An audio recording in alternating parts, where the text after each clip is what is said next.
after this webinar is completed.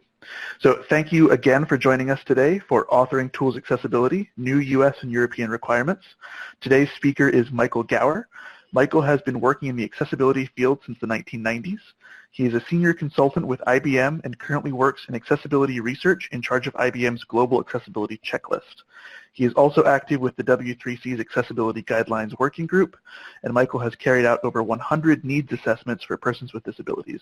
We are thrilled to have Michael with us as today's speaker. We're looking forward to this presentation, and I will turn things over to you.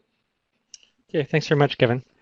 So Kevin mentioned that I do IBM's Accessibility Checklist, and a year ago, we released version 7 of our checklist, which combined web, non-web software, and documentation requirements for accessibility under one unified checklist. The motivation for that checklist was release of the revised Section 508 standard in the US and in Europe, EN 301549. And I did a series of internal webinars at the time for various new requirements, one of which covered authoring tools. And I'm going to run through the agenda, but I've also got a quick poll that I'd like folks to answer, and just to get some idea of what people's background on this. I confess that when the IAAP asked for 2018 submissions last fall, I thought that in the year between my first presentation on authoring tools and today, I would encounter a lot of designer questions about this topic, and we'd have lots of meaty examples to contemplate. However, the fact is that it's been fairly unexplored territory, and my sense is that IBM isn't alone in not getting too deep into authoring tools minutiae. So for that reason, I just want to start this off with a poll to see what the experiences of the participants on the phone are.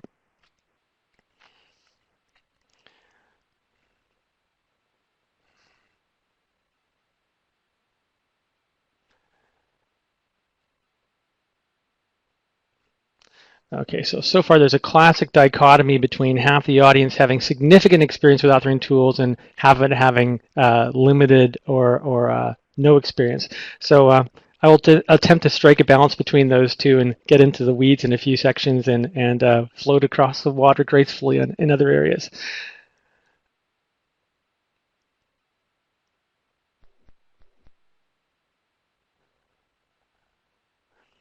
Okay, so things we're going to cover today. Basically, first question, what is an authoring tool? Just discuss some of the ramifications of that. Authoring tools are not a new thing. So what are the pre-existing authoring tool requirements that predated the release of the revised Section 508? The second thing is in terms of looking at these new requirements, I'm just getting a note that my microphone is hot. Kevin, I'm just going to try turning it down a bit. That's fine. Okay. Just bear with us for, oh, there you go. Is it a bit better now? It still sounds clear to me. It was clear to me before as well. Maria, if you could just let us know if that's a bit better, that'd be great. Okay, I'll just try talking just for a second so Maria can do it. I can take it down easily enough on my headset, hopefully. So Maria, let me know. Okay, great, thanks. So in terms of the new accessibility requirements that came out for authoring tools from Europe and the US, they covered 5 basic things. One of them was that they wanted to ensure a focus on the output of the tool itself. Up until then, it had really just been focusing on the UI like anything else you're dealing with on the screen. And they wanted to say, okay, we want to find out whether what you're doing is actually ending up in something people can actually consume.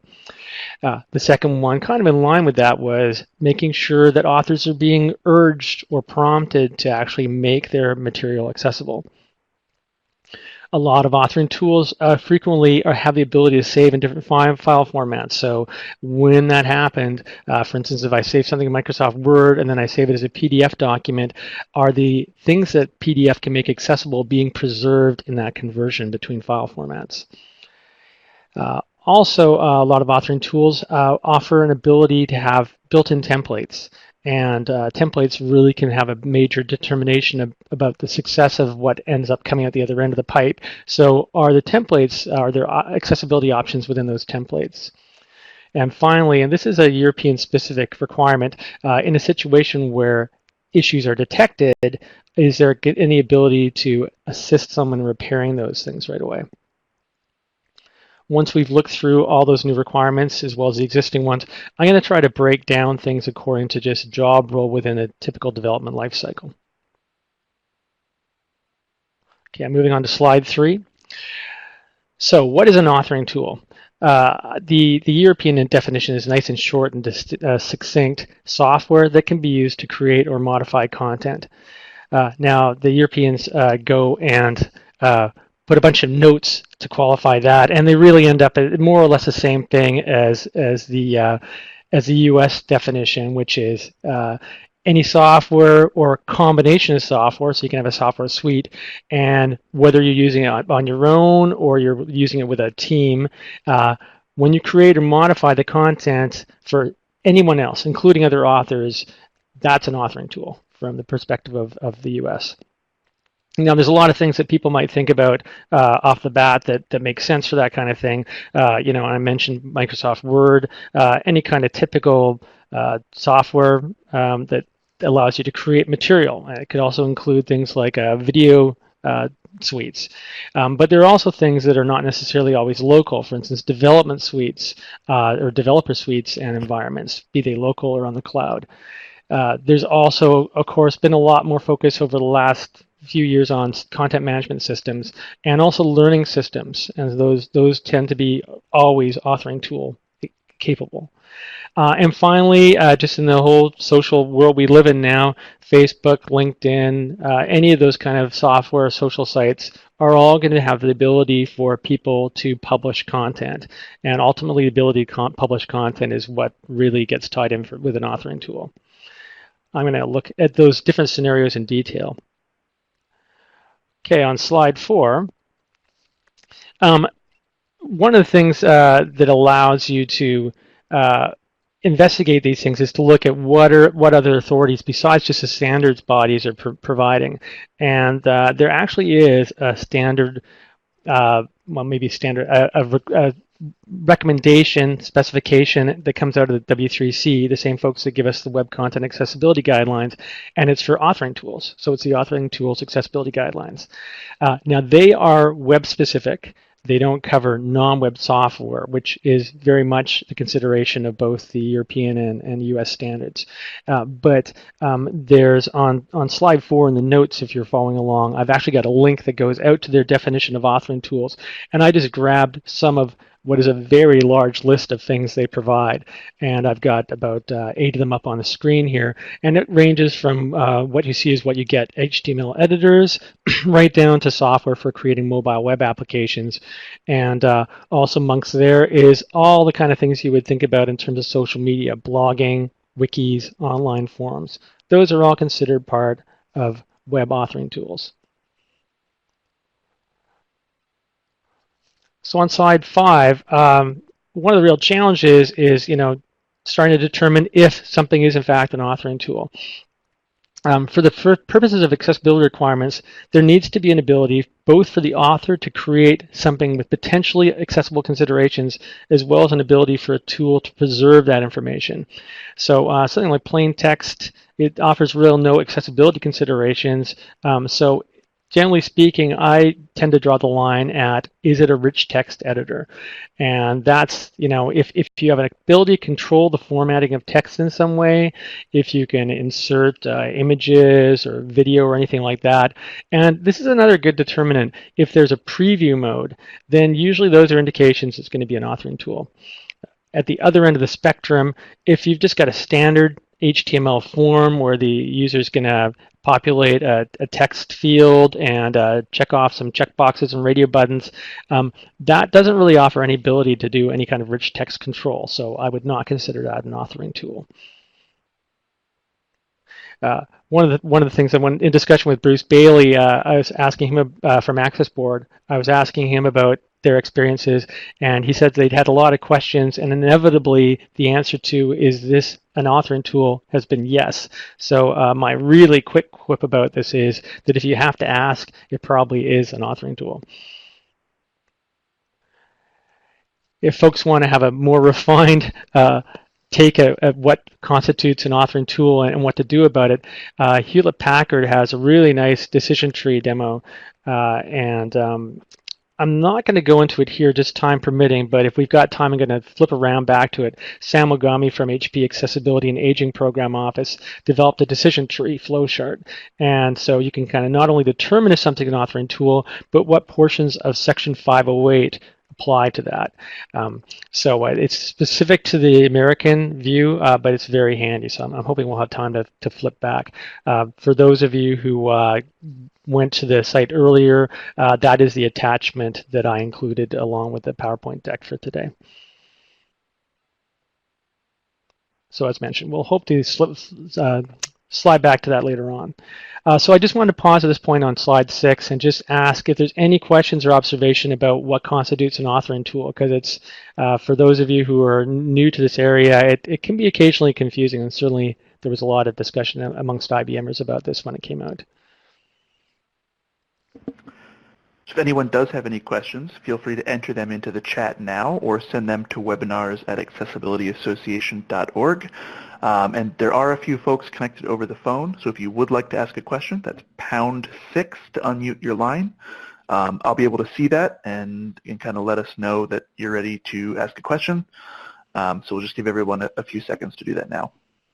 Sure, and while you're forming your thoughts, the next area I'm going to go into is pre-existing requirements for authoring tools. So if your question covers that, I'm about to tackle that.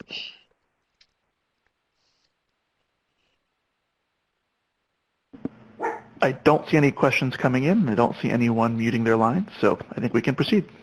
Okay, great. Thanks, Kevin. Okay, so I'm moving on to slide 8 then. And as I mentioned, the pre-existing authoring tool requirements, what are they? Authoring tool accessibility is nothing new. Up until now, though, it's focused on, like everything else to do with the UI to the editor. So it should have been made accessible as part of existing requirements. And that's the case for certainly for non-web software. And if you're following along with web requirements and your jurisdiction requires any form of WCAG 2.0, it would also require those things as well. So things like, can I get to everything by keyboard? Is everything properly labeled, and do I have text alternatives for all my non-text content? As well, have I met minimum contrast requirements on the UI itself? Are all my buttons properly contrasting with the background? Another one that isn't necessarily caught so much with web, but which was certainly there with non-web software, is do I have those accessibility features documented? It's a tiny bit of a hole in the WCAG requirements that things need to be accessible, but they don't necessarily stress so much that you need to tell people how to operate them with a keyboard, for instance. Now, some of these pre-existing authoring tool requirements are caught by the Authoring Tool Accessibility Guidelines 2.0 from the W3C. And maybe I'll just pop out. Actually, I'll hold off on popping out of those, just time dependent. Effectively, the authoring tools are divided into two main parts. And the first part deals with the actual authoring tool itself. Is it accessible?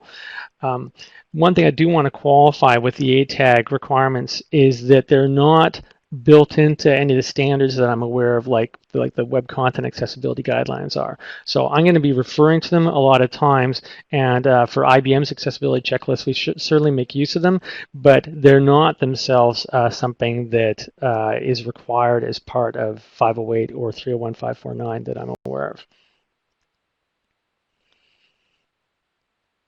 I'm going to go on to slide 9 at this point in time and pick on something that IBM began using about a year ago called Textbox.io, which is one of these typical web-based rich text editors.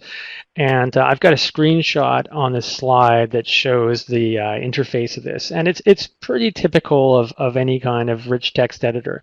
It's got a large white area for typing in, and then it's got a bar across the top that has all its tools in it. If this was a software application, this would be a pretty easy thing to get up into that toolbar, because you would just press your Alt key and the focus would go to your file menu or whatever, and you'd navigate about in there.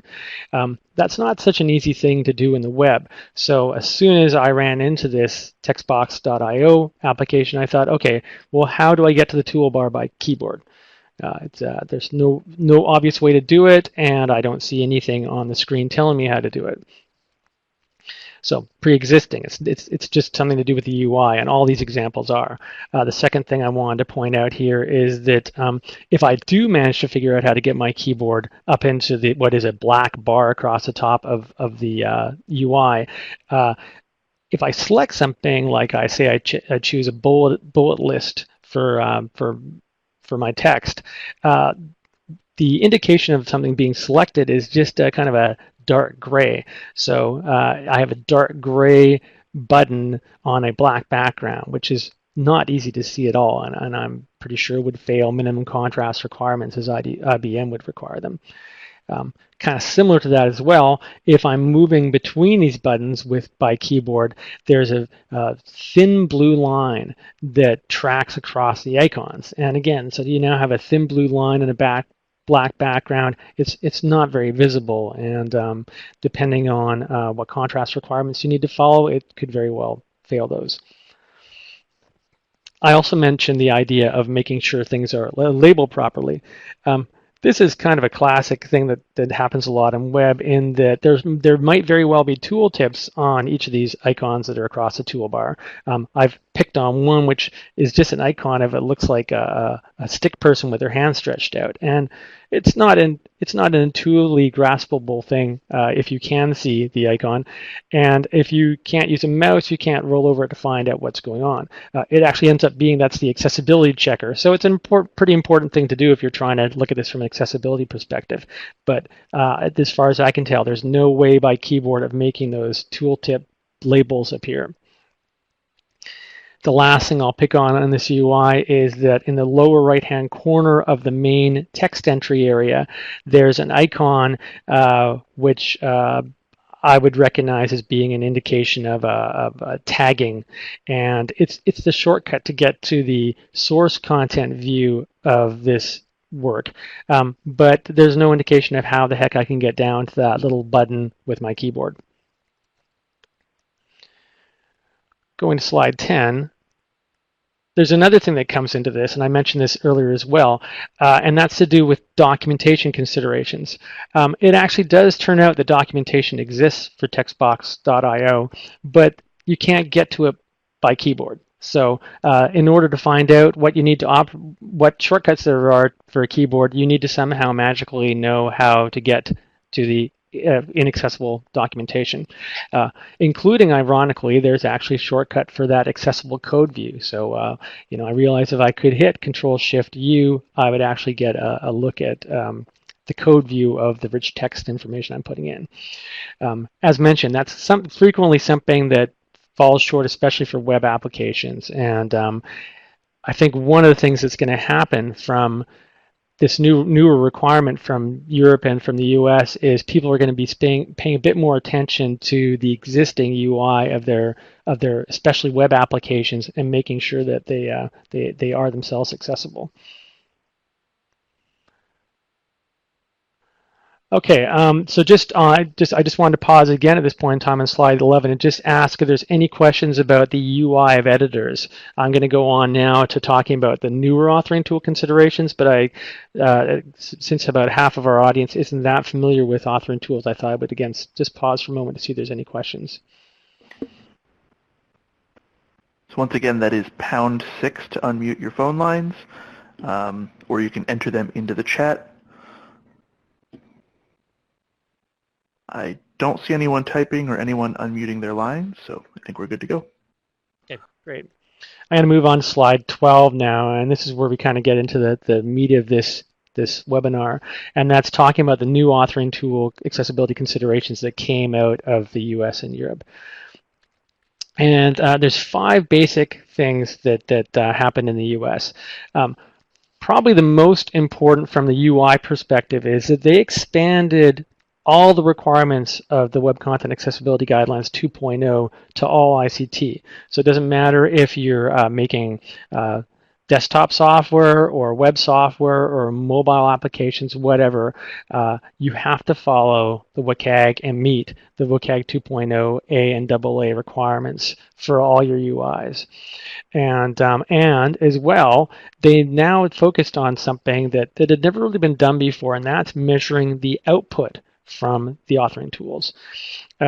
And then applying the WCAG standards to that. So not only is there more focus on making sure the UI of an authoring tool is more robust, but now they want to find out that the proof is in the pudding. Are you going to actually be able to produce something that someone can consume accessibly? Along those lines, to kind of help authors achieve that, there's now a need to prompt users to offer tips about how to create accessible content. It's not a requirement that you force authors to make accessible content, just that you are making it easier for them to do so. I mentioned earlier this idea of preserving information during conversion, and as well the idea that templates, which in some ways are another form of prompting, also offer an ability to have some accessibility in at least some of those templates. Now Europe included that, and as well they added in this notion of repair assistance. So when you detect that there's a problem in something that's been created by an authoring tool, the European requirement is that you somehow offer an ability to the user to fix that. Another thing I'll mention with Europe, which isn't the case in the US, is that they'll be incorporating the new version of Web Content Accessibility Guidelines 2.1 into their standard. And I'll touch on that a bit later on, but that is a distinguisher between the two of them at the moment. Now, for these new authoring tool requirements, they are also fairly well addressed in the Authoring Tool Accessibility Guidelines 2.0, and that's in Part B, which is concerned with helping authors produce accessible content. And we're going to look at each of the US ones in turn, as well as the additional one from Europe. And we will begin doing that on slide 13. Now, slide 13 covers the meatiest of the new requirements, which is 504.2, content creation or editing. And I've got a hyperlink on the title of this slide, and as well there's a number of hyperlinks on this page. These are actually all going out to the IBM accessibility checklist. From there you can get to the W3 version of these things, but or to the EN 301549 or revised 508. But what IBM did is kind of put a little bit of information in between them. So Kevin, I thought this might not be a bad idea to actually just go out and have a quick look at the IBM accessibility checklist, which is available out in the public space. So I'm just going to go and share my screen. Okay, so people should be able to see my web browser right now, and if I arrow up a bit so it's easier to see, I've got IBM Accessibility Checklist version 7 up on the screen right now. The way we divide this up is we actually put our content into different categories. So if I want to get down to the revised 508 authoring tool checkpoints, they're actually, there's an on-page link to those, and I can skip right down to those. Now, the way this happens is we typically take the language from the standards jurisdiction, and then we'll offer a bit more. So here we are at 504.2, and I'm just going to read this out. Authoring tools shall provide a mode of operation to create or edit content that conforms to level A and level AA success criteria and conformance requirements in WCAG 2.0 for all supported features and, as applicable, to file formats supported by the authoring tool. Authoring tools shall permit authors the option of overriding information required for accessibility.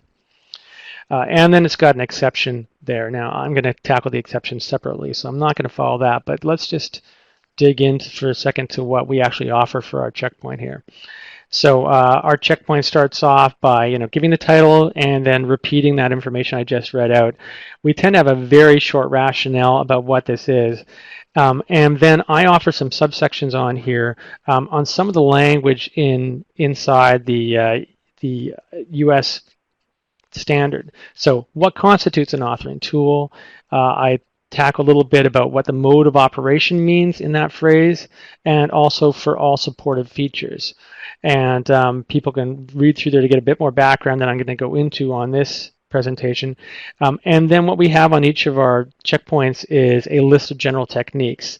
And for the authoring tool section, these are drawn almost exclusively from those ATAG guidelines. And to clarify, that is certainly not the only way of meeting these, but we found that it's pretty good general guidance for folks to follow. Okay, Kevin, I think we can hop back over to the deck here.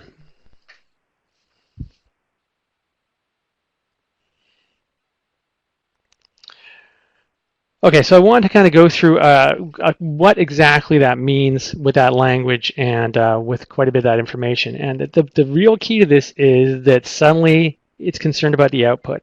You know, what is the outcome of using this authoring tool? Can I actually get accessible information from the tool? The other part about this is that it emphasizes that the tool's got to produce content in to the extent the output format can. So you know, if you're just generating plain text out of your tool, there's really not an ability to create anything meaningfully accessible out of that. If you're doing rich text, maybe you can get some stuff available, but if you're doing a more robust output, you can have an ability to have some of the material accessible to the ability of that tool.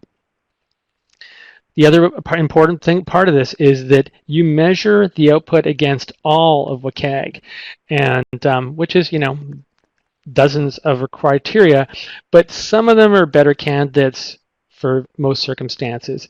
And I've listed about a dozen of them here. I'm not going to bother with the numbers, but I will just briefly mention them for those of you who can't see the screen. Non-text content, information and relationships, meaningful sequence, how you get around on a page, whether you're relying on color for information, whether or not you're reaching minimum contrast so people can see the difference between the foreground and the background. I mentioned before making sure you can actually activate things by keyboard. Simple things like making sure the page is titled properly and making sure the links are clear, making sure the headings are there. Finally, another simple thing, making sure there's language of the pages in place, and where you have forms and things like that, making sure the labels or instructions are in place. Now, these are tend to be the things that people are more aware of when they think about accessibility anyway, so it's not such a stretch applying the output of authoring tools to this. But I did mention earlier that Europe is going to be incorporating WCAG 2.1, and there's 12 new criteria at that level at A and AA. And when I kind of look through those, they all seem to me they're going to be pertinent to one way or another.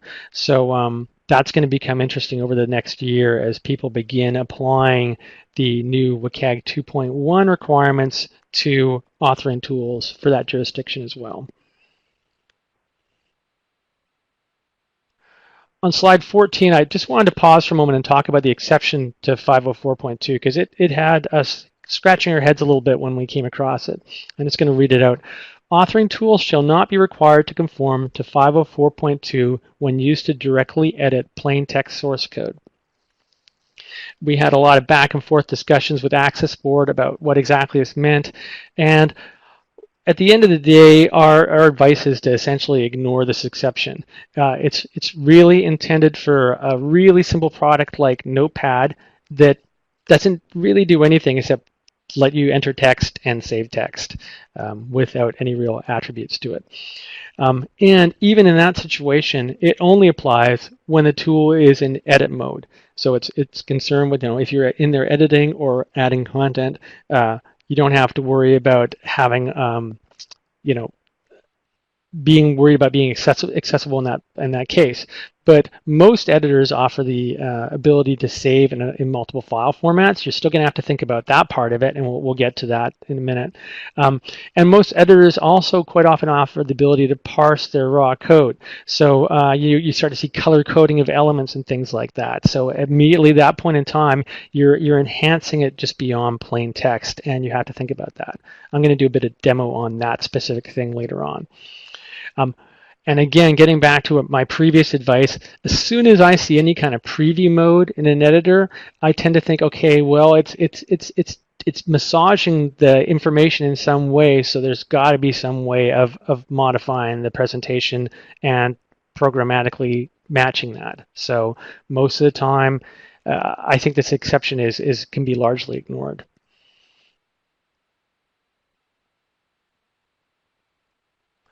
Okay, I know I've been pausing a lot, but there's some of these concepts are probably new to some people. So content creation and editing, 504.2 is by far the biggest piece of this tool. So I just wanted to find out if anybody had any questions about that before proceeding into focusing on some of the other qualifications of that in the standard.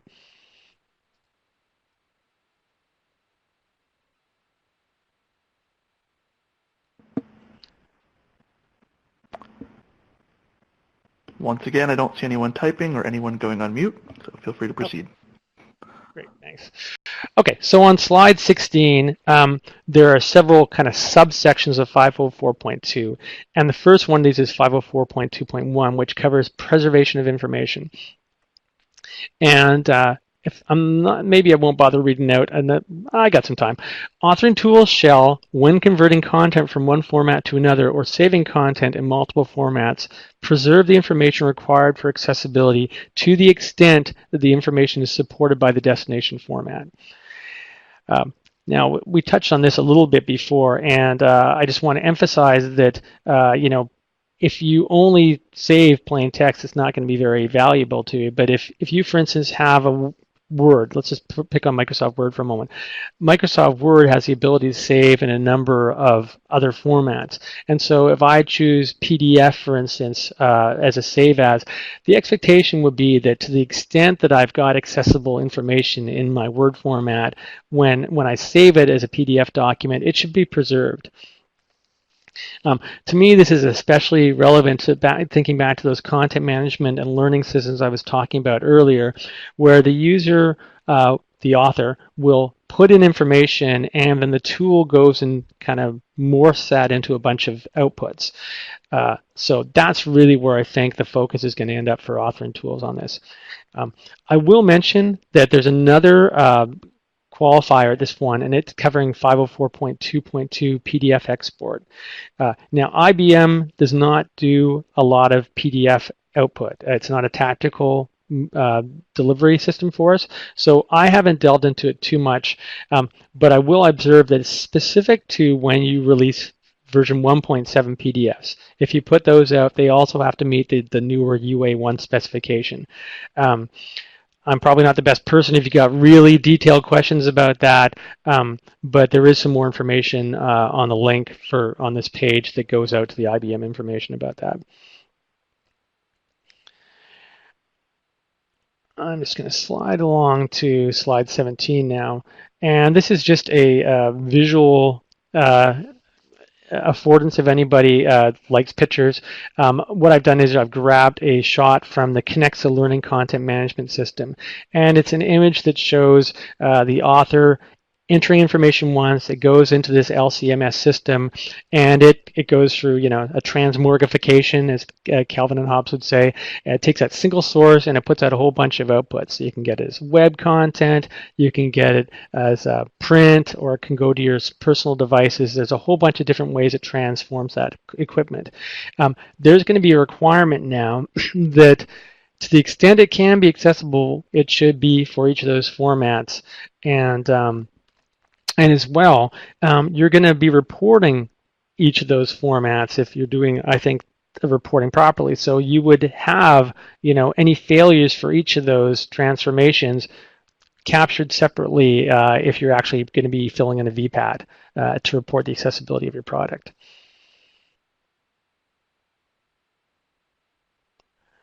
On slide 18, I'm going to move along to prompts, which I think is probably the most interesting of these new requirements because it really invites innovation. So I've edited down the fairly verbose text of 508 here, and I'll just read it. Authoring tools shall provide a mode of operation that prompts authors to create content that conforms to WCAG 2.0 for supported features. Now, the immediate question I had when I had this is, well, what exactly is a prompt? And that's my next slide, slide 19. In discussions with Access Board about this, they indicated that just having the ability to be accessible is not sufficient to be a prompt. It actually requires some kind of active urging by the UI or by dynamic content provided by the UI to help somebody go that last mile to make sure they make something accessible. On this screen, I've got a simple dialog that comes up when I'm inserting or editing a mode inside IBM Connections. And it's a 2-tab dialog. You can either add an external link to an image, or you can add an attachment to the image, and there's a requirement for that field to be populated. And then there's a non-required field here, which is labeled alternate text instead of alternative text, but you get the idea. As soon as you attempt to insert an image, you're going to be presented with this dialog box, and one of the 2 fields in it, there's nothing else in there except an OK and cancel button, is urging you to put in alternative text. And that's completely fine in terms of being a prompt. It's not totally in your face, it's just there, but the user is given that opportunity right away. That's not the only way of doing prompts, and on slide 20 we're going to cover a few of them. I would call that existing dialog box persistent input, in that, okay, it's not on the screen all the time, but anytime I go to the mechanism of inserting an image, I'm going to be presented with that. So it's going to persist every time I'm trying to put in an image. It's got some instructions, although this instruction is just a label in this case, but it's there. That's not the only way to go about them, though. There's also the ability to do something dynamically. So if I choose a video file and the system can detect the video file automatically, it could begin to prompt on whether or not I've included audio descriptions and captions, for instance. There's also an ability to remove problematic options. So if you have a feature that doesn't normally produce accessible content, you can take it out or de-emphasize it. And I've got some screenshots on this page to kind of demonstrate them. On the left, there's a very small screenshot, and it's quite a typical button in a rich text editor where you'll see a small a and a capital, or in a larger A right next to each other. People tend to think of it as a resize text function. This screenshot is taken from GitHub's interface, its editor, and what they've done here is they offer the same icon for resizing text as before, but there's some differences.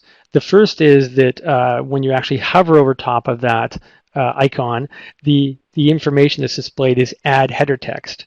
Now, I might have split hairs and called that heading text, but they've said header, and then the options underneath are just different sizes of header, the word header over again.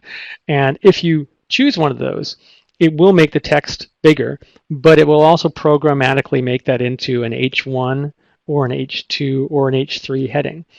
So there's no other ability to change the text size except following this, and that's going to force the content into an accessible format right away. So again, they've removed the other kind of just make the font, 12 point or whatever, and just replaced it with something that is accessible. The other screenshot here is something that I took from the Authoring Tools accessibility guidelines, and it's doing this de-emphasis of a problematic area. I don't think this is necessarily a great example, but it is another thing to kind of think about. They have another rich text editor, and underneath the text menu, there are 2 options to style the text. The first one is CSS styling, and so effectively you can change the color, or the size, or font alignment through CSS. The second option is through font styling, and so by putting the CSS option first, they're kind of emphasizing something that will lead to something that's more easily transformed by an end user to be accessible for them. They also have taken those 3 menu choices and they've made them into their button features that are underneath the file menu. So the color, size, and font buttons that are persisting in the Chrome of this editor are all the CSS ones. So as soon as the user uses them, they're actually going to be transforming through CSS. Now, I wouldn't necessarily say that's a great example of an authoring tool enhancement, but the ATAG offered it, so I thought I would bring it up. I also mentioned other forms of dynamic content. Maybe not a lot of us remember it with pleasure, but Microsoft introduced their Clippy tool back in Windows 95, which would pop up and give you advice on what you were doing, and that's an example of a dynamic prompt. Now, if Clippy was a little more reticent in being so keen to volunteer information, maybe a form of Clippy can begin coming back, which is actually offering accessibility suggestions. On slide 21, I wanted to actually talk about some prompt failures, because you don't have to go very far to find them. And this is something that Access Board confirmed, is that if you have to go around digging to find out how to do something accessibly, that isn't really prompting someone. And I've got kind of a three-part screenshot on this page. In the first one, I'm in an IBM product called Connections, and I've created just a normal table. I've got a two column by 3 row table that I've inserted into here, and I can, if I want, just begin typing into those table cells and finish up and continue on my merry way. There's no prompt at all for me to find out if I have header cells for that table, for instance. And if I actually want to put in header cells, I need to right click that table, go down to table properties, and then I'm given a dialog box where one of those options, and this is up in the right-hand corner of this slide if you're following along, is on headers. And I then have a drop-down list which allows me to choose no headers, first row headers, first column headers, or both. So there is an ability in this product to make tables more accessible. And if I go one step further and choose the Advanced tab on this dialog box, I can actually go in and add captions as well. But having to dig like that for both of these features to make my table more accessible is not a prompt, so it fails that requirement.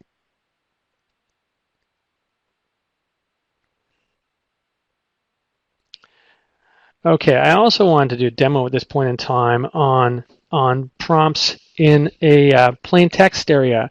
I mentioned earlier this idea of authoring tools shall not be required to conform to 504.2 when used to directly edit plain text source code. And so I mentioned that I think there are actually ways of making text-based editors do prompts, and I just wanted to give an example of one of these that a colleague of mine was working on.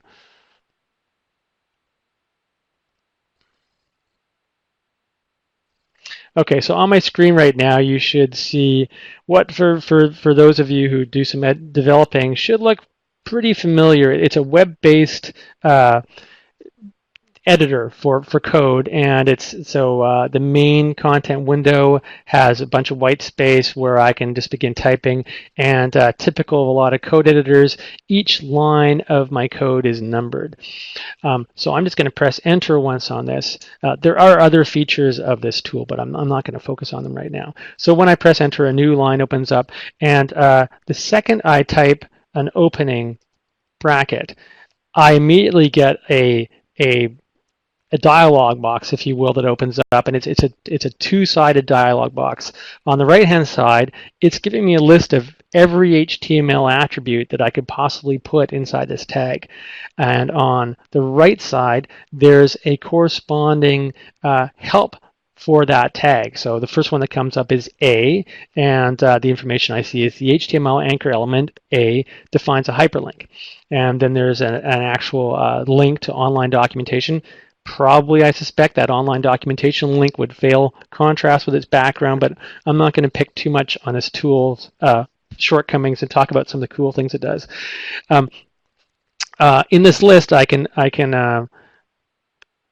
well, I'm actually not going to focus on this right now. I'm going to just type the letter T, and when I type that, table now appears, and each of the possible HTML elements that begin with the letter T is in here, and I can immediately arrow down through those from text area to tfoot to th.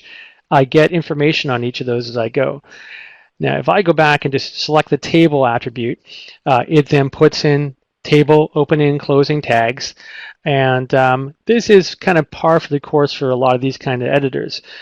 I'm just going to move my cursor, which is flashing between the table opening and closing tags. I'm going to put it back inside the table opening tag.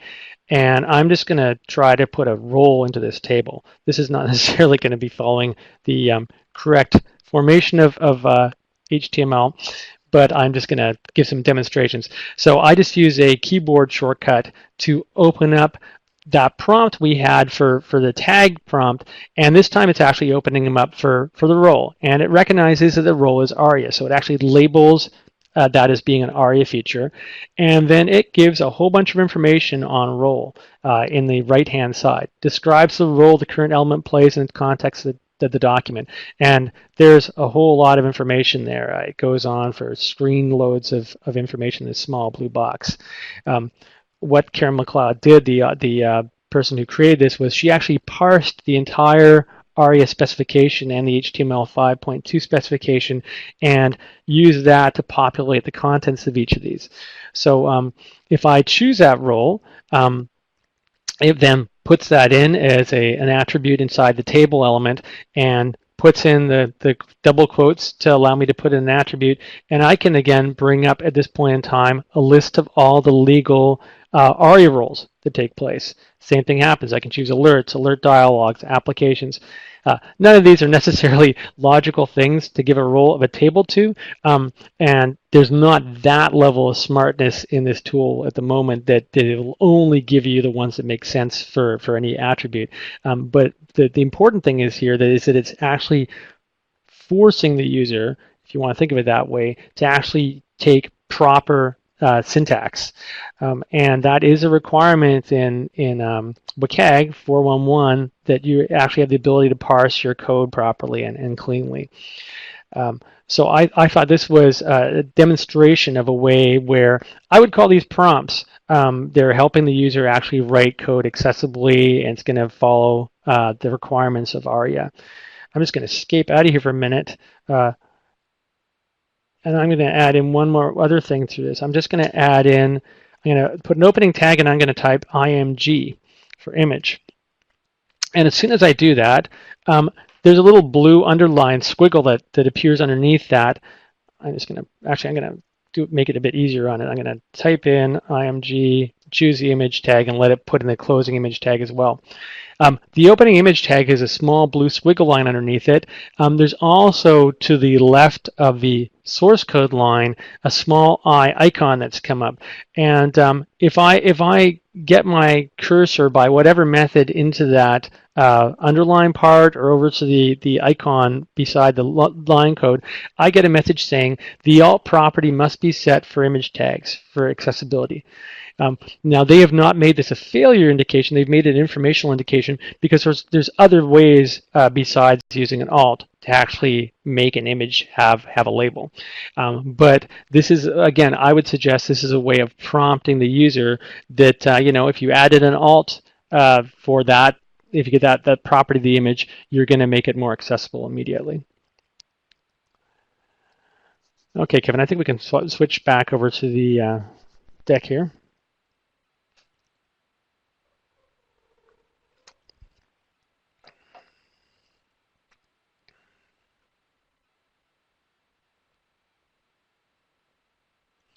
Now, I am not seeing the deck showing up for me here, but maybe it's just on my end. We did switch back over to the deck. Are you back in the Adobe Connect window? I am. There's just nothing in it.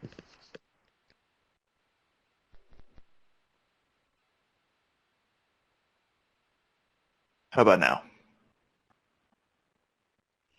No, let me try taking the focus off of it and going back to it. No, I just have a gray background where I can see my microphone speaking and that my speaker is on, but I just have the three icons for the microphone, speaker, and ask a question across the top, and nothing else in the window right now.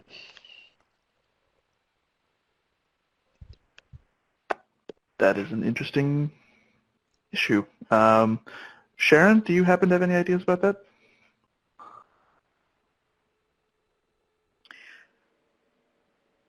perhaps he should log out and log back in.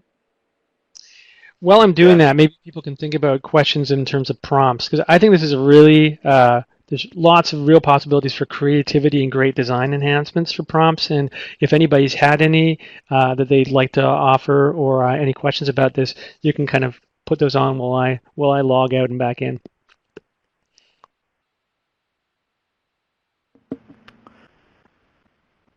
Sorry for the technical difficulties there, everyone. As Michael did say, if you do have any questions or ideas about the prompts, go ahead and enter those in the chat. If you are connected via the phone and don't have access to the chat, we'll give you a quick chance to unmute once Michael gets signed back in, or you can send your questions to the email webinars@accessibilityassociation.org. Looks like we do have Michael back in the room, so we'll just give him a minute to connect again.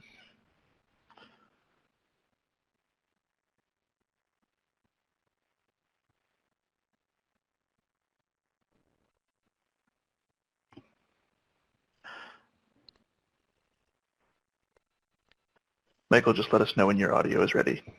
Yes, it's just moved me to my speaker being on my computer, so let me just change that. Sure. Okay, can you hear me okay over my headset still? Yes, sounds the same as before. We did have one question come in from Zach while you were reconnecting. And Zach asks, can you tell us when the new requirements were added in the US and Europe? Sure. That's almost like a trick question, Zach. In terms of in the US, Revised 508, I believe it came out in January 2017, maybe even January 25th, if I remember right. It was released then, and then the way it happens in the US is a whole series of things that have to do before it's effectively enforced. So what's supposed to happen is within 6 months of that coming out, the Federal Acquisition Regulatory Council, the FAR Council in the US, is supposed to then have a look at some of the regulations and introduce how people are supposed to adopt it, and then they're supposed to give a certain amount of period of time for adoption.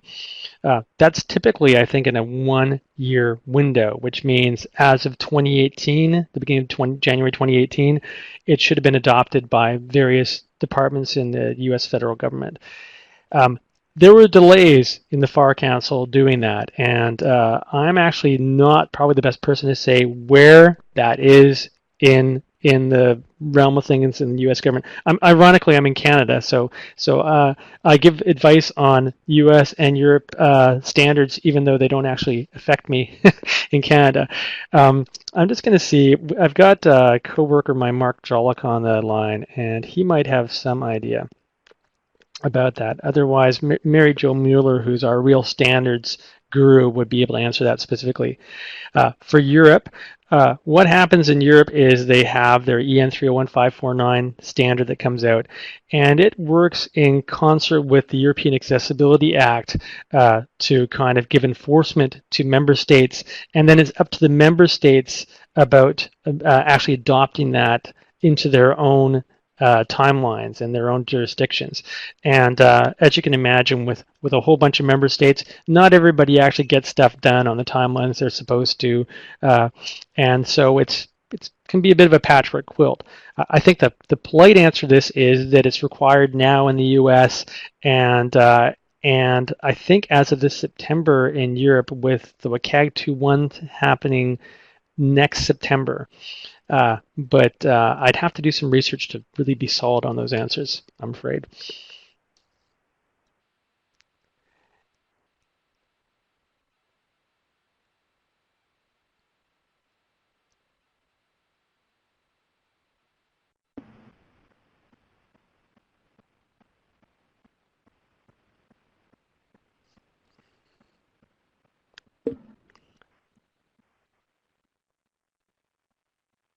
All right, Michael, I think we're okay to move on at this point.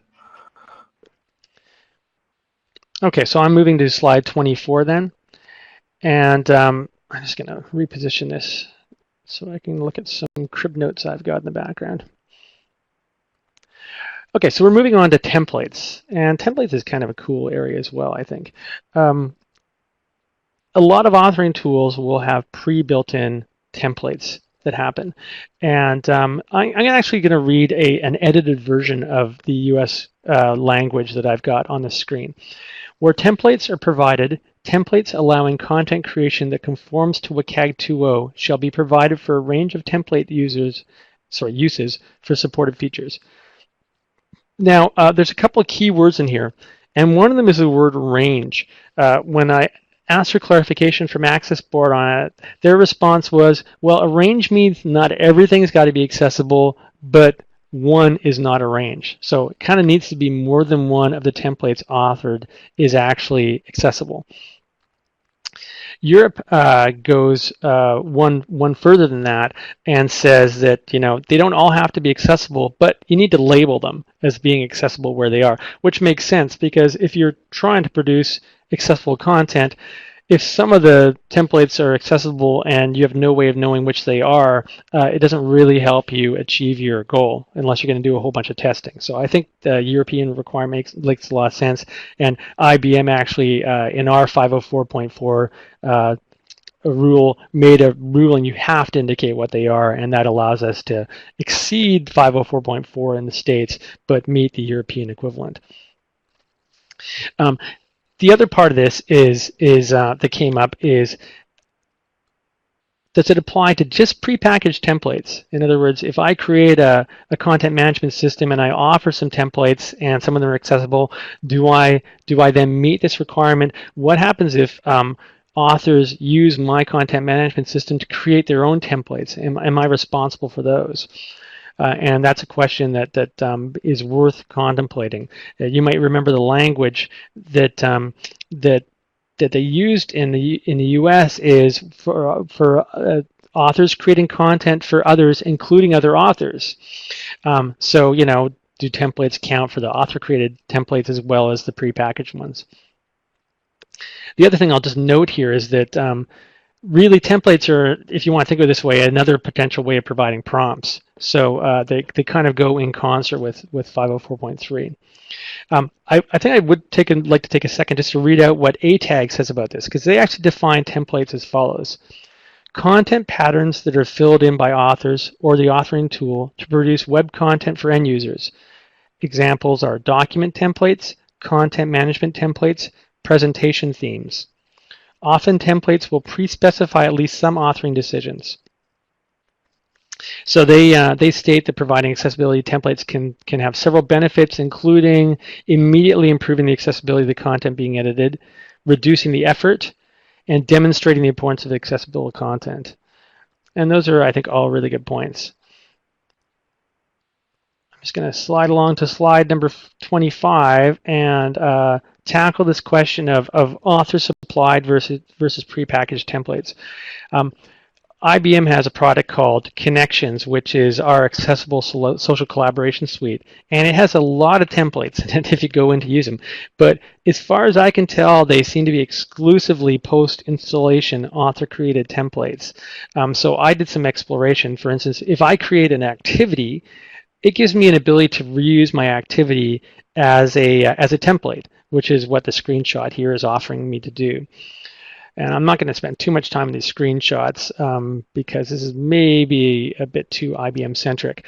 But on slide 26, I have a screenshot where essentially I created my own template and for making accessible testing. And then I would just bring it forward, populate a few different things, and lo and behold, I could create again and again a test for accessibility. I'm just going to jump straight to slide 27 and not spend any more time on this. When we were debating about whether or not it includes authoring templates, we got a bit of a clue from ATAG. And now remember, ATAG is not the be-all and end-all of standards. It's not built into 508, or sorry, included in 508 or in Europe. But it has this to say. Developer control only apply to the authoring tool as it is provided by the developer. This does not include subsequent modifications by parties other than the authoring tool developer. For example, third-party plugins, user-defined templates, user modification of default settings. So the answer from ATAG, seems to be that prepackaged templates are going to be it, but it's difficult for the creator of a content management system to be responsible for what crazy things some authors might do with their product. I'm not sure if Access Board would give a rubber stamp to that answer, but it seems to be, to me, somewhat of a logical extension. Okay, so that kind of wraps up the US-specific new features. On slide 28, I just wanted to talk about an additional one that was included by the EU, and I've mentioned this before, and that is repair assistance. So if the accessibility checking functionality of an authoring tool can detect that content does not meet a requirement of web content or documents, then the authoring tool shall provide repair suggestions. So here they focus on the idea that if you detect a problem, you've got to offer repair suggestions. The EU is really short on offering examples of that, so there's no definition of what the heck repair suggestions means, but they do say you've got to do them. So I thought it might be worthwhile to take a couple minutes exploring what exactly could constitute repair assistance, especially because I personally think it's very hard to point out an issue and not just by pointing it out kind of offer some repair suggestions. So I'm going to go back on slide 29 and pick on TextBox.io again. And I have a screenshot here, and I created I created really light yellow text on a white background just to make it fail the contrast minimums. And when I ran the accessibility checker, the TextBox.io includes, you might remember when I was talking earlier, they have this icon that has like a little stick person with their arms out. I clicked on that, and it came up with this information. It says accessibility checker, issue 1 of 1. Text must have a contrast ratio of at least 4.5 to 1. And then it highlights where this failure is on my screen. It also has, this is grayed out because I don't have this enabled, but it also has a button that says repair issue. So they've actually exceeded the US requirements, and they're actually potentially going to offer an ability to, change the text color. I don't have the ability to change that because I don't control the installation TextBox.io. But to me, it's prompted for the failure, and the failure kind of also includes a repair suggestion, which is, make your contrast ratio 4.5 to 1. I would think that's pretty arguably a repair suggestion. Similarly, on slide 30, I've got a couple examples from CKEditor. Now, oh good, it's showing properly. When I was doing a preview of this, I've got two screenshots here, and they had overlapped each other in the opposite directions on my test, so I'm glad to see they're coming out here. In the first of these two, I've put an image in it, and the error comes up from the accessibility checker in CKEditor saying images must provide alternative text. And there's actually a input field there labeled alternative text, offering you, the ability to add in a text and then hit your quick fix button. So it actually would take the text that you add in this dialog and put it in as an alt. And that clearly, to me, is a repair suggestion. It's almost verging on automated fixing. They also have a bunch of information, which is pretty tiny. I don't know if people will read it, but there's some explanation of it. So it says, alternative text needs to convey the same information as the image. This text will be used when the browser has disabled images. The image was not found on the server or by non-sighted visitors who use screen readers. Now, I wouldn't call that anything that's going to help me repair it, but it's going to maybe help me understand why. It's almost more in the prompt realm of things. The other one is that I added in a really long alternative text just to fiddle around with it, and I got a prompt coming out of CKEditor saying, it's just a dialog box with an OK button. It says, alternative text is too long. It should be up to 100 characters, while yours has 348. Now, that, as far as I know, is not an actual failure of any standard, but it's a pretty good piece of advice. If you have a really verbose alternative text, you're not going to get a lot of love from your screen reader users that are trying to consume your information. So again, I think the warning kind of includes the repair suggestion, and those to me both would meet the European requirement. Okay, how's our time here? I think we've got time for this. Time allowing, I was going to go out and demonstrate an add-on to Google Docs called Grackle and just kind of walk through how they do that. So we're on slide 30 or 38. Let me just quickly scan through here. Yeah, I think we have time for this, Kevin. So maybe we'll do a very quick demonstration of this Grackle Docs.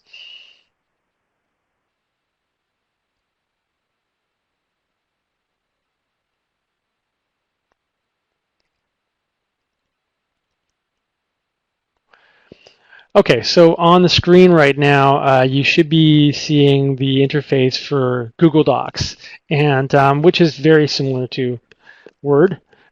And in this, all I've done is I've pasted in an image of someone on blades taking off from some starter blocks. But I've added no alt text to it. And it's the only thing on this page.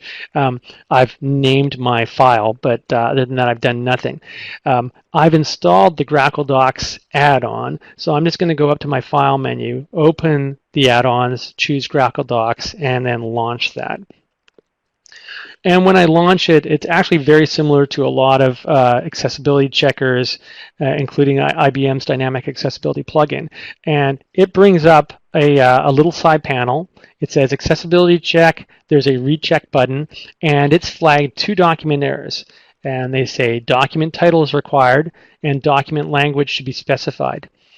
It's also flagged an error underneath images. It says images should have alternative text or mark as artifact.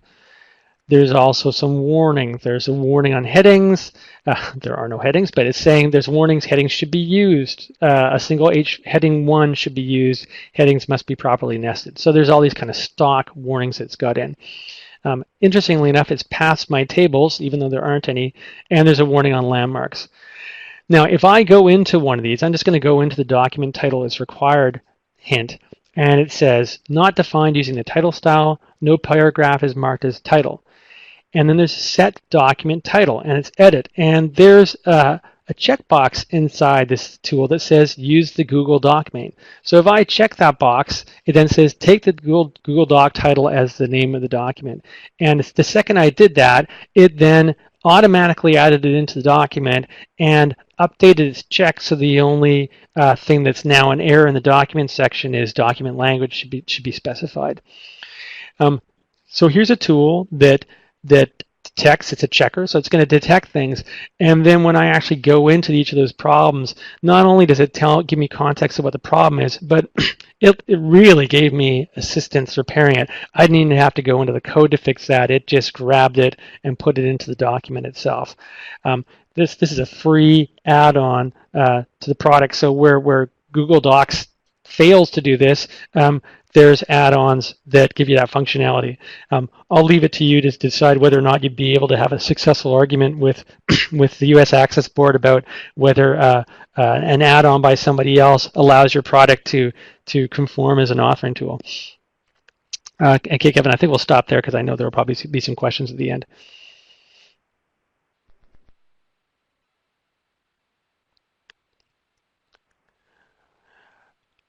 Okay, so are there any questions just on templates and repairing or anything else we've covered to date? The last area I've got is talking about considerations by role. We're getting a little bit tight on time, so I might skirt over that a bit depending on how many questions are. So I thought I'd pause at this point in time for some others.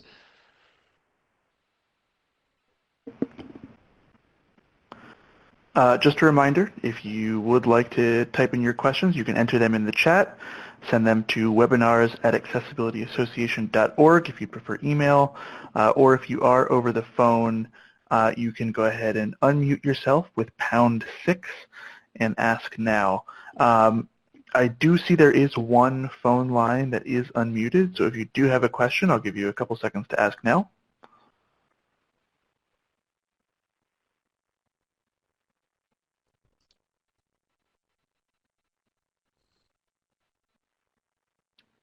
Maybe not. We do ask that you just put yourself back on mute with *6, just to guard against background noise. And then we did have one additional comment from Zach. I just wanted to make sure we touched on that before. Zach asked, is 504 part of 508, if that makes sense? It does. I think probably that topic is too much off topic to answer in this seminar, Zach. If you want to send me an email about that, we can kind of talk about how different parts of U.S. regulations relate to each other. But it's not for the purposes of authoring tools anyway.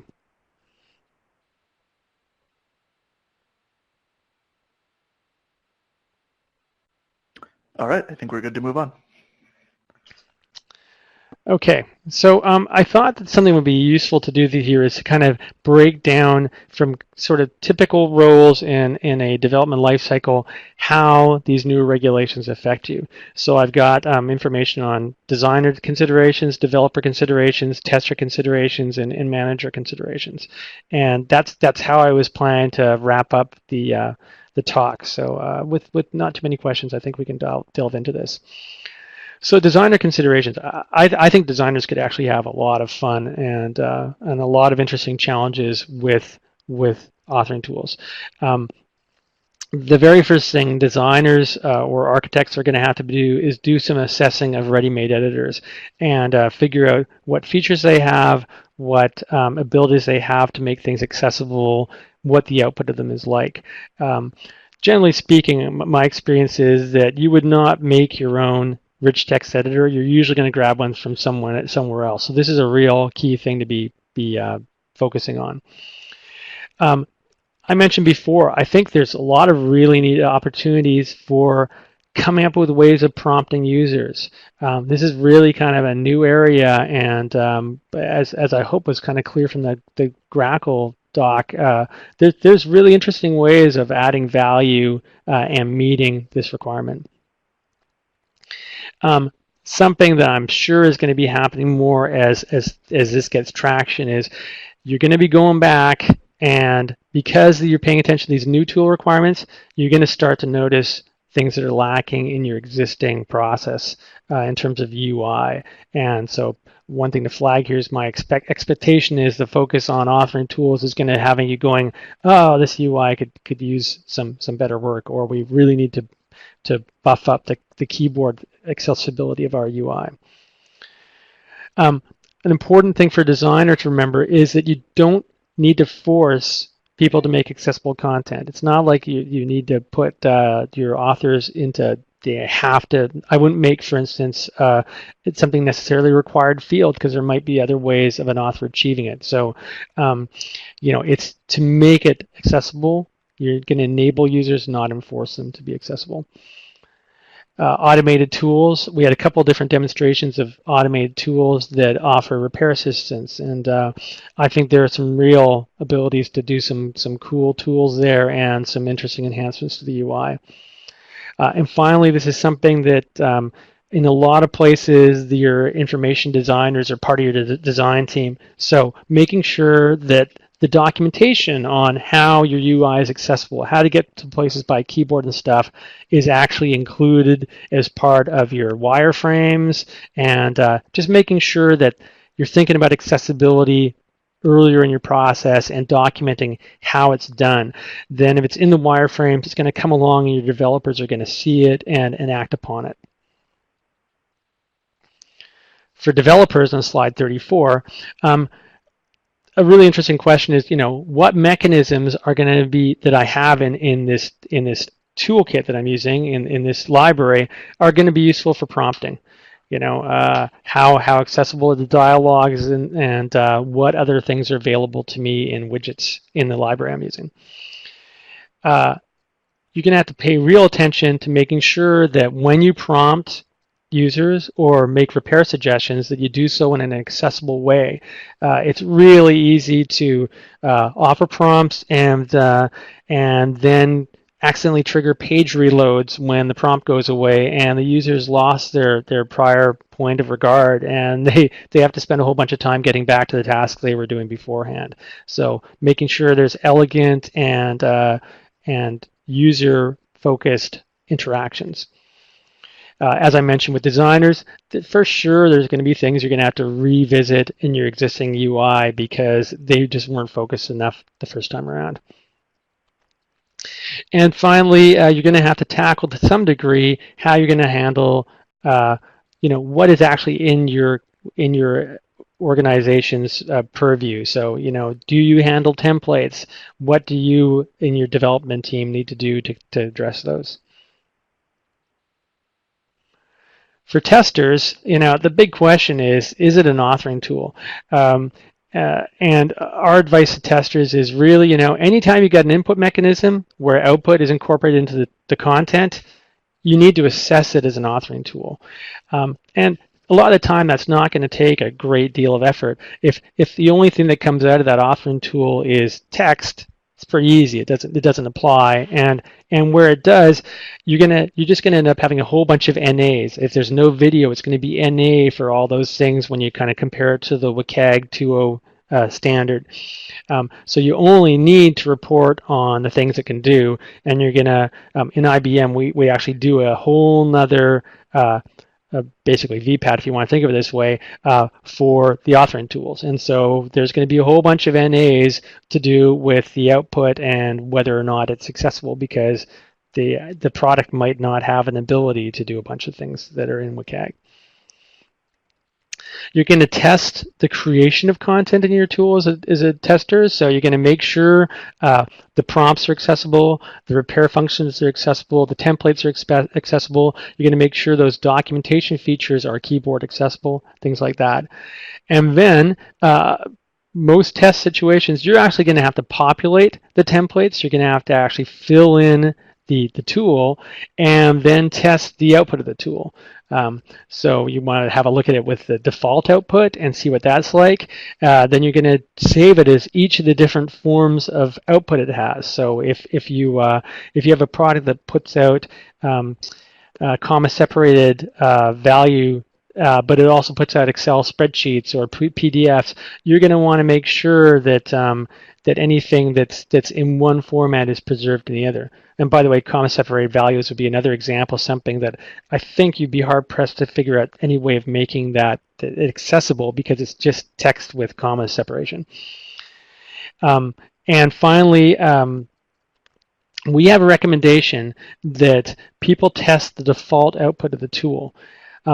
That's not a requirement, because if you can remember back, the language talks about a mode of operation. You just have to have one mode of operation that's accessible to meet the authoring tool requirements.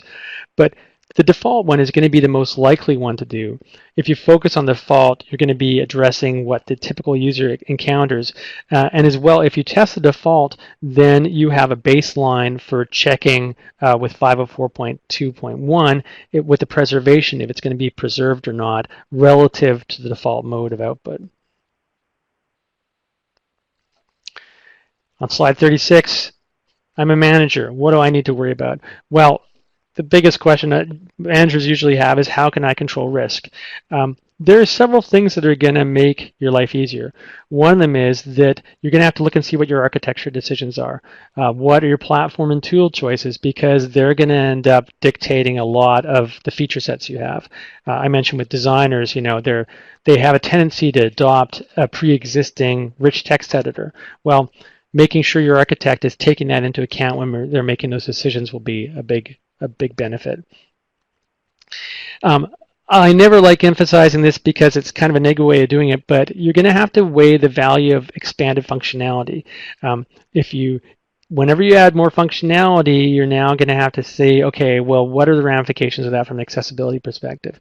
I don't like the idea of curtailing options to avoid the repair assistance, but that could be a tactic that you take within your organization for that product.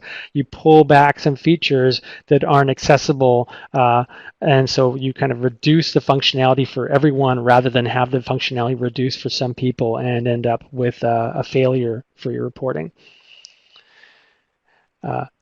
Second bullet is anticipate revisiting existing functionality. Everybody I know that's looked at authoring tools has gone back and gone, oh, you know, the UI needs some work here. You will undoubtedly unearth new issues. You need to plan around a lack of clarity.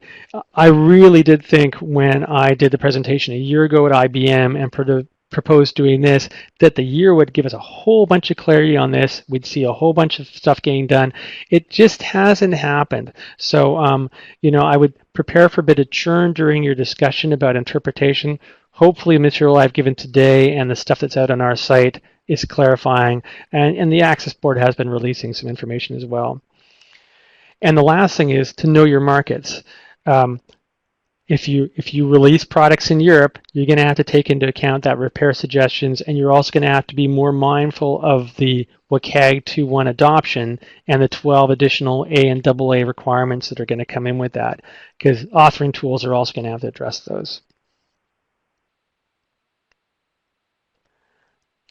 So in conclusion, on slide 37, I'm calling these newish requirements. They've been around for a while, but they're still getting adopted. There's still people who don't know a lot about them. So expect future clarity on them. We had pre-existing requirements for authoring tools. They were to do with how the authoring tools existed in the UI.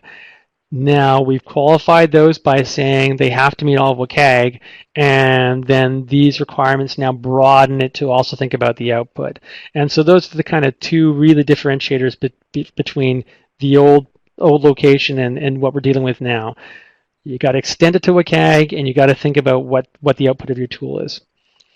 And finally, this is going to affect many rules, and you know, I would describe it as still being pretty immature in terms of understanding. So expect to be doing a bit of discussion. Maybe look to be going to some places like Access Board to get clarity on questions you've got. And we've asked for questions a number of times, so I'm not anticipating a herd of questions now. But are there any final questions before we wrap up? This is just one final reminder. If you do have questions, please enter them into the chat if you're connected to Adobe Connect. Alternatively, anyone can send their questions to webinars@accessibilityassociation.org. And we do have a couple of people on the phone. So if you would like to ask a question, now is your last chance to unmute your line. Again, that's #6. You can unmute your line and ask your question. So we'll give everyone a few minutes to do that now. I see in my chat that Dan Shire is typing. That's a name I haven't seen for a while, so it was good to see his name come up here.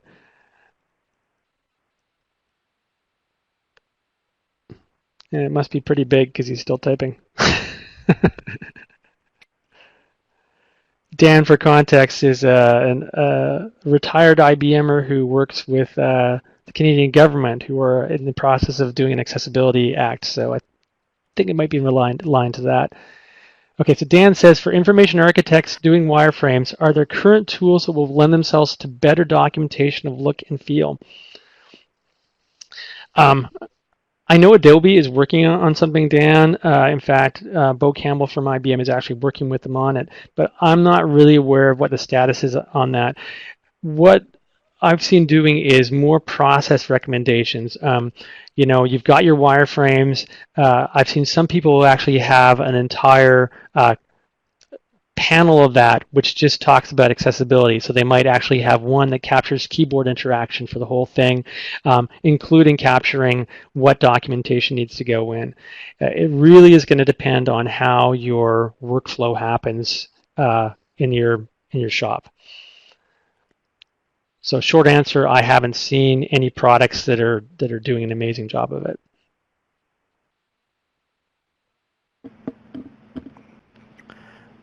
Great, thanks for that question, Dan. We probably have time for one, maybe two more questions.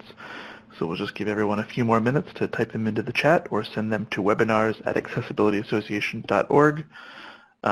Looks like we no longer have anyone over the phone. So please feel free to enter your questions that way.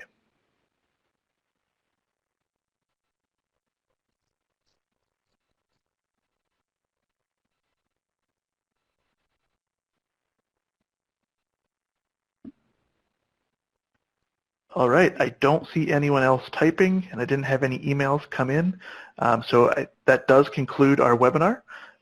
Thank you so much to Michael. This was a really in-depth and informative presentation, and I think our members will get a lot of good info out of that. Just going to hop over to one additional slide here. So we do have a feedback survey. We always love to hear from you as the attendees as to what you thought about today's session. So there is a link in this slide, the top link there, for the accessibilityassociation.formstack.com/forms/2018 webinar feedback. Just takes a few minutes, and you can select the session that you attended and complete that form. And it does look like we need to update that, so I will do that quickly as soon as we're done here, and then you'll be able to fill out the form for this session. If you have attended past sessions, feel free to fill it out for those as well. If you recently viewed one of our archives and it's part of the 2018 series, feel free to fill out that form as well. In addition to that, we do have the archives available on our website. So please visit that second link if you're interested in those. And we have a couple of bundles targeted by topic that are available as well. We also have a couple of upcoming webinars for the remainder of the 2018 series. We are approaching the end of that, but coming up in October, we have ARIA, What, Why, and When. And then in November, we have Agile Accessibility in a Regulated Industry. Those should be two really great sessions, so we hope to see you there. Finally, we also have our higher education webinar series and technical assistance package. It's a curated, holistic approach to developing an accessibility program for a college campus. If that's something that you'd be interested in, please feel free to email me. The best way to do that is to contact that webinars address that I've put in the chat a couple of times, webinars@accessibilityassociation.org. I'd be happy to give you more information about the schedule and pricing of that. So that does conclude today's webinar. Thank you again to Michael and our captioner. There's nothing special you have to do to close Adobe. You can simply X out of the window if you're on a computer. If you're over the phone, you can simply hang up. So that does conclude today's session, and we hope to see you next time. Thanks very much.